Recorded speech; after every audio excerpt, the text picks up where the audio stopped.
Hello, I'm Peter Nelson, and I'm sitting here with Sharon Kanach. We've just finished editing a very large book called Meta-Xenakis. This is a book about the Greek composer and architect Iannis Xenakis, whose centenary was in 2022. And you might know the name Sharon Kanach because Sharon actually edited all of Xenakis's published writing, his own writing. In English. In English. Yes. So this is a big book. It's got a strange name, Meta-Xenakis. Sharon, what's meta about this Meta-Xenakis project? Well, it was funny because when we came up with this title with my beloved, cherished colleagues at Xime in Athens, at the Athens Conservatoire, another center that Xenakis created back in the 70s and 80s, we said, what we want to prove is what has survived and thrived after Xenakis, therefore meta. And about 1 week or 1 month after that discussion, what did they do? Facebook became Meta. And we were going to say, hey, that's our motto. Anyway, that's how it came about, because we were looking for obviously a catchy title that would really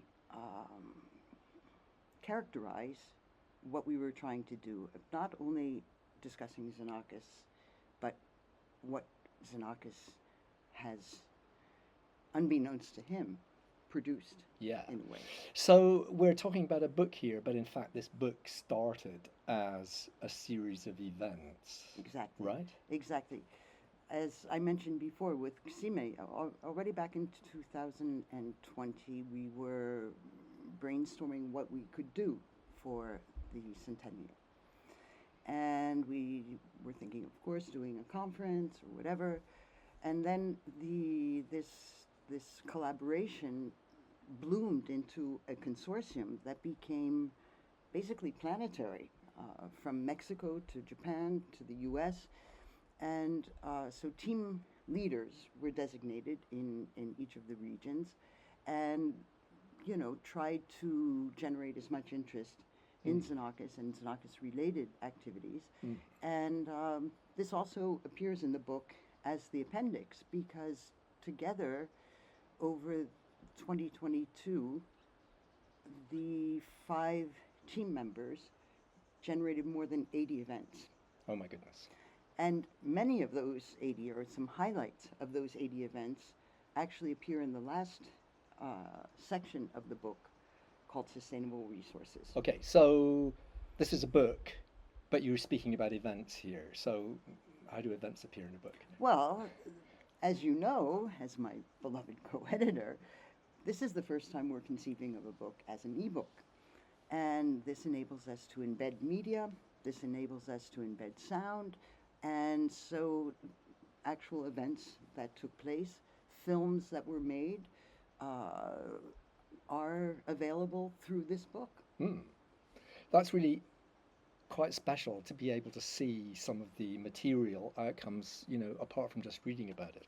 And of course, this started as a set of presentations, and all the authors sort of took their presentations as the starting point for proper book chapters. Right. So maybe you can just say a little bit about, the scope of this book. There have been books about Xenakis before, some of them indeed edited by you, but I think this one's a little bit different. Yeah, let me step back a little bit and just talk about the symposium, which is kind of the heart of the written material of this book. It was decided that it had to be Xenakian and therefore, let's say, athletic, to remain polite.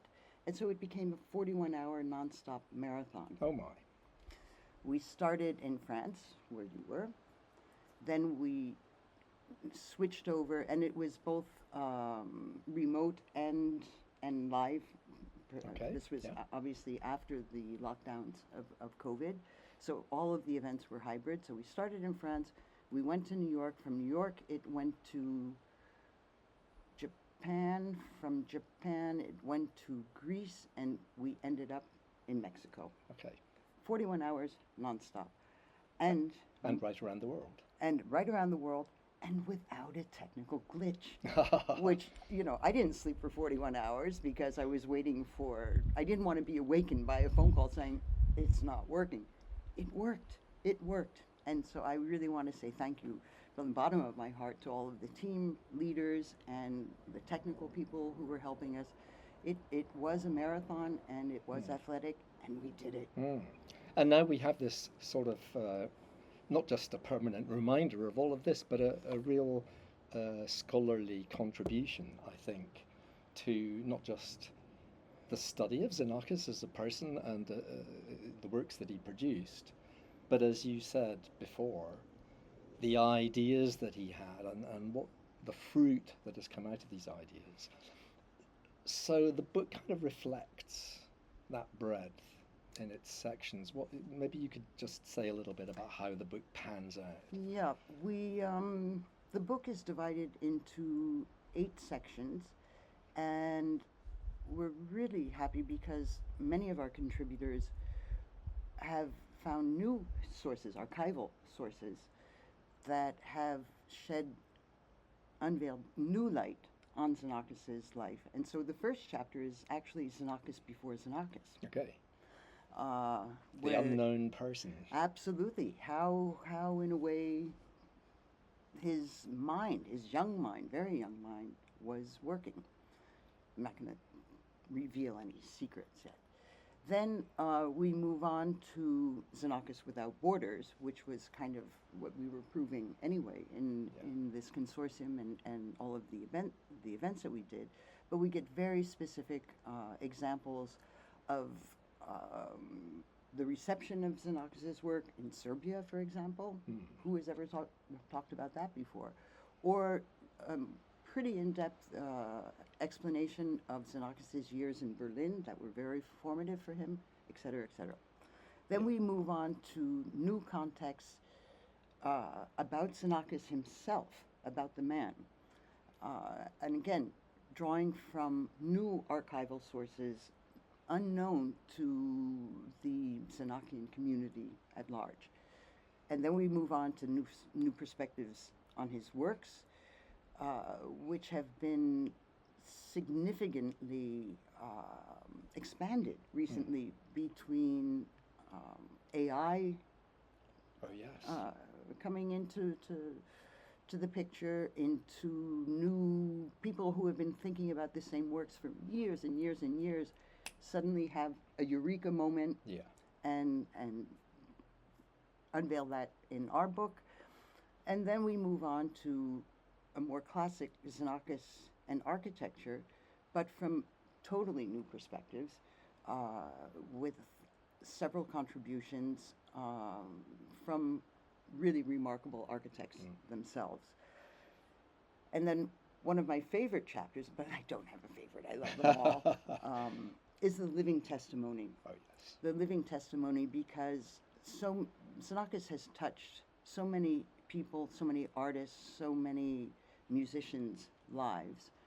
Some who are no longer musicians, who started out musicians, who are no longer musicians, and their living testimony providing at the same time previously unpublished interviews with Xenakis is really vital to this volume. And this is an important moment to do that because we're all getting a little bit older. Really?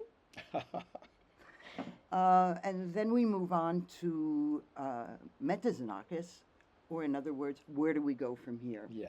And this is a very exciting chapter. That's also fascinating. With young artists, or not so young artists, and what they've done, holding on to a Xenakian concept and owning it themselves and transforming it into something absolutely contemporary and vital.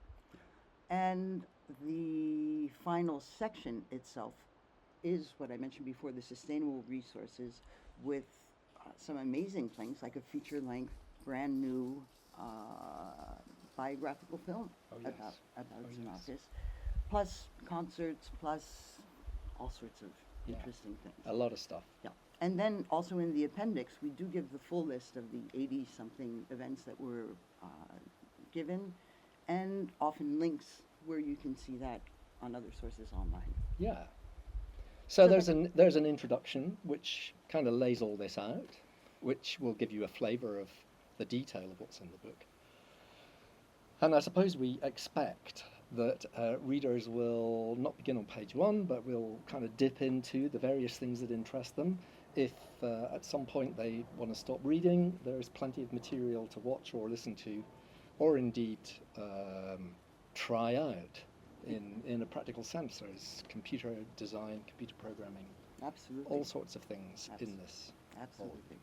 And one final word, I would just like to say a huge thank you and a hats off to OBP, our publisher, who has been such a fantastic support and encouragement and so efficient, and it's remarkable that we're able to get this book out as quickly as we are in such a professional manner. Yeah, it's So been a pleasure to work with them. thank you very much, OBP.